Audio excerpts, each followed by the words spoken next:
क्योंकि जनता में ये भी बताना ज़रूरी है कि पुलिस किस तरीके से हर तबके के वर्ग के लिए काम करती है, छोटा हो या बड़ा हो। इस घटना में एक छोटा सा बच्चा जिसका नाम अंकुश कुमार है, वो 9 साल का था और उसकी हत्या कर दी गई। इसके पिता राम दरेश महतो हैं और वो लेबर का काम करते थे दिल्ली में। 11 तारीख को हमें ये सूचना मिली। इसके पिताजी 8:30 बजे के लगभग थाना उत्तम नगर आए और इन्होंने ये कहा कि इनका बच्चा गायब हो गया है, जो कि 7 बजे से गायब है और वो पार्क में अपने दोस्तों के साथ खेलने गया था। मामले की सूचना मिलते ही हमने अप्रोप्रिएट सेक्शंस के अंदर केस दर्ज कर दिया। देर रात इनके फ़ोन पर एक कॉल आता है और ये सुबह उसकी पीसीआर कॉल करते हैं। हालांकि हमें सूचना मिल जाती है कि इनको एक रैंसम की कॉल आई है जिसमें 5 लाख की फिरौती मांगी गई। ये कॉल सुनते ही हमारी पूरी पुलिस की टीम हरकत में आती है। पहले से ही 363 के अंदर जो कार्रवाई होनी चाहिए वो पुलिस कर चुकी थी, जितने प्रोसीजर्स फॉलो होनी चाहिए वो कर चुकी थी, मगर किडनैपिंग फॉर रैंसम आते ही पूरी तीव्रता आई। हमारे एडिशनल डीसीपी 1 विक्रम सिंह ने कमान संभाली और इस पूरे इन्वेस्टिगेशन और इंक्वायरी को पर्सनली मॉनिटर किया। SHO Ramkishore, inspector Harpal Singh, SI BK Bharti, ASI Parveen, head constable Lilaram, head constable Gopal, head constable Shivnath, constable Ajay, inspector Govind, इन लोगों ने बड़ी तत्परता से लगातार 2 दिन इस पर काम किया। और पहले हमने उस नंबर की जांच की जिससे कॉल आया था। फ़ोन जो था वो कोई स्मार्टफोन नहीं था जिसमें आपको रिकॉर्डिंग मिल सकती थी, तो शंका ये भी थी कि शायद फिरौती का कॉल आया भी है या नहीं, मगर हमने उसकी पुष्टि करने की कोई कोशिश नहीं। जैसा कि कंप्लेनेंट ने बताया, हमने तुरंत ही जो अप्रोप्रिएट सेक्शन होते हैं आईपीसी के, हमने उसमें मामला दर्ज कर दिया और वो धारा जोड़ दी उस एफआईआर में। और तुरंत ही पूरी टीम एकजुट होकर विक्रम सिंह, एसीपी डाबरी अनिल दुरेजा के नेतृत्व में इस जांच के लिए लग गए। नंबर की तफ्तीश हुई और पता चला कि ये नंबर जो है किसी एक ऐसे आदमी का है जो इस घटना से बाद में पता चला कि वो आदमी डायरेक्टली लिंक्ड नहीं है, लेकिन ये जो नंबर है ये एक किसी कथित विपिन भंडारी का आ रहा है। उस पर हम लोग काम करते रहे, हमारी सीडीआर सेल ने काम किया। फिर हमने पता किया कि जो ये नंबर है ये एक ऐसे फ़ोन पे यूज़ हो रहा है जो फ़ोन एक ऐसे आदमी का है जिसका नाम सतेंद्र है, वो भी बिहार का रहने वाला है। और उसके बाद फिर पुलिस और जांच में बढ़ी। कुछ टेक्निकल इश्यूज़ हैं और इन्वेस्टिगेटिव इश्यूज़ हैं जिनको मैं बताना ज़रूरी नहीं समझता, क्योंकि ये हमारे जांच का विषय है। मगर हम उन सब लीड्स पर डेवलप होते चले गए और हमने फाइनली कोशिश ये की कि हम वहाँ ज़ीरो इन कर पाएँ जहाँ हमें पहली लीड मिली। समय कम था और प्रेशर बहुत था, मगर हमारी टीम ने विक्रम ने ये पर्सनल लेवल पे प्रयास किया कि टीम कोई प्रेशर में ना आए और पूरी टीम एकजुटता से इसके जांच पे लग गई। हमने सबसे पहले इस नंबर्स की जो कड़ी बन रही थी उसमें सबसे पहले 12 तारीख जो दिन था वो हमारा पूरा निकला इन नंबर्स को खंगालने में, इसके एनालिसिस करने में। और हम पहले लीड पर पहुँचे जो एक सुकेश्वर पंज्या कह के एक ठेकेदार है, वहाँ तक पहुँचे। सुकेश्वर पंज्यार से हम फाइनली विपिन भंडारी तक पहुँचे। विपिन भंडारी से हम B35 एक मकान पे पहुँचे जहाँ पे उमेश कुमार का हमें व्यक्ति मिला। Umesh Kumar B35 second floor Vidya Vihar Delhi में रहता था। और इसके साथ रहने वाला जो दूसरा व्यक्ति था वो नवीन महतो था।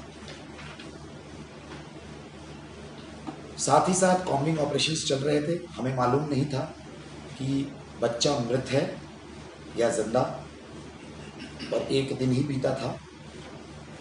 मगर पूरे एरिया की कॉम्बिंग की गई, क्योंकि जब नंबर्स को एनालाइज किया गया तो पता चला कि आखिरी बार नंबर जो है 500-700 मीटर के तहत में ही काम कर रहा है। तो हमें ये मालूम तो चल गया कि 500-700 मीटर के अंदर में ही कुछ इनकी मूवमेंट हो सकती है। मगर वो इलाका इतना डेंस है और कोई सीसीटीवी कैमरा नहीं है, तो फिजिकली एक एक मकान को खोल के, छोटे छोटे घरों को खंगाल के पुलिस ने बड़ी तत्परता से काम किया। मैं इनकी जितनी भी प्रशंसा करूं वो कम है। फाइनली 13 तारीख को हम B35 जो फ्लैट था उस पर ज़ीरो इन हुए, और हम लोग उमेश और नवीन जहां रहता था सेकेंड फ्लोर पे, हम लोग ऊपर की तरफ विक्रम और इनकी टीम पहुंची और हमने पूरे घर की सर्चिंग करी। हमें वहाँ प्रथम दृष्टिकोण में कुछ नहीं मिल रहा था। फिर इनके बैल्कनी की साइड में एक छोटा सा इलाका है जहाँ ये गार्बेज डंप करते हैं, तो वहाँ सिर्फ गार्बेज दिख रहा था। और गार्बेज आप जानते हैं कि गंदगी फैलाता है, बदबू आती है, तो ये बड़ा स्वाभाविक सा लग रहा था। हमने ये कल्पना नहीं की थी कि शायद इस गार्बेज में बच्चा हो सकता है, मगर हमारी टीम ने किसी एक पहलू को भी नहीं छोड़ा, उस मकान का एक कोना नहीं छोड़ा, और फाइनली उसी गार्बेज में एक प्लास्टिक के वाइट कलर बैग में ये बच्चा हमें रिकवर हुआ। जब बच्चा रिकवर हुआ तो उसका पूरा बदन सूजा हुआ था। प्रथम दृष्टिकोण में देखा गया कि उसकी आंखें और जीभ बाहर थे, तो ये बहुत क्लियर था कि ये कोई स्ट्रैंगुलेशन का मामला बनता है। जनरली पुलिस PM रिपोर्ट कराती है और उसका रिजल्ट का वेट होता है, और उसके बाद हम धारा 302 में केस दर्ज करते हैं मर्डर की। मगर प्रथम दृष्टिकोण पे जब मुझे भेजा गया वो फ़ोटो, तो मैंने ये इंश्योर किया कि हम कोई PM रिपोर्ट का वेट नहीं करेंगे। हम धारा 302 में ये केस दर्ज करेंगे, 120D लगाएंगे, जहां जो भी लोग इस प्लानिंग में होंगे वो कड़ी आगे तफ्तीश में निकलेगी, उनको हम पकड़ेंगे।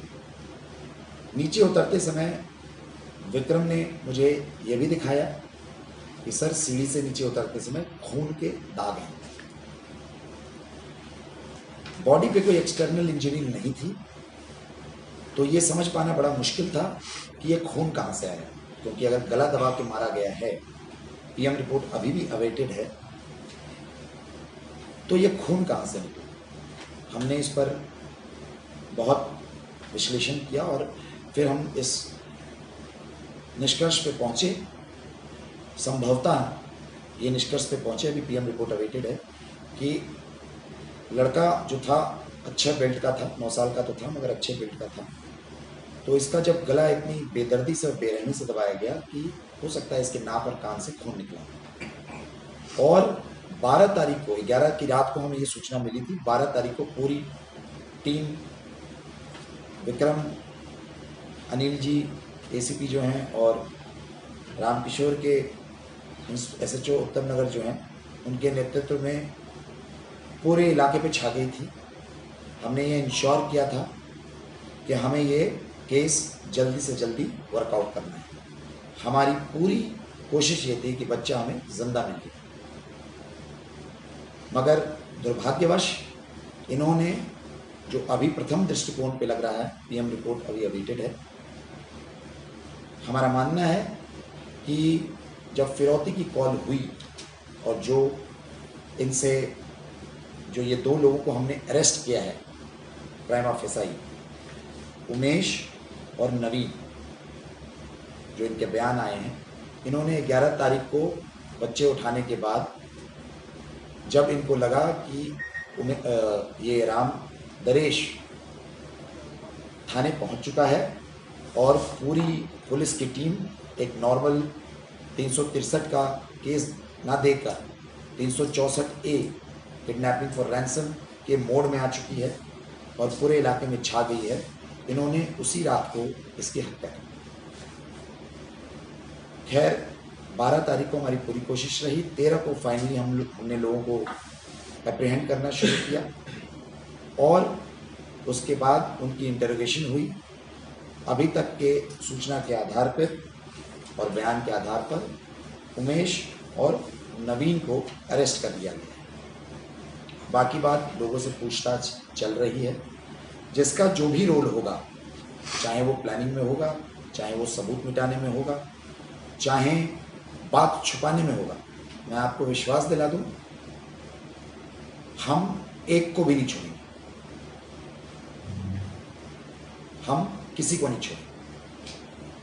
अगली बार कोई ये घिनौनी हरकत करने से पहले 100 बार सोचेंगे।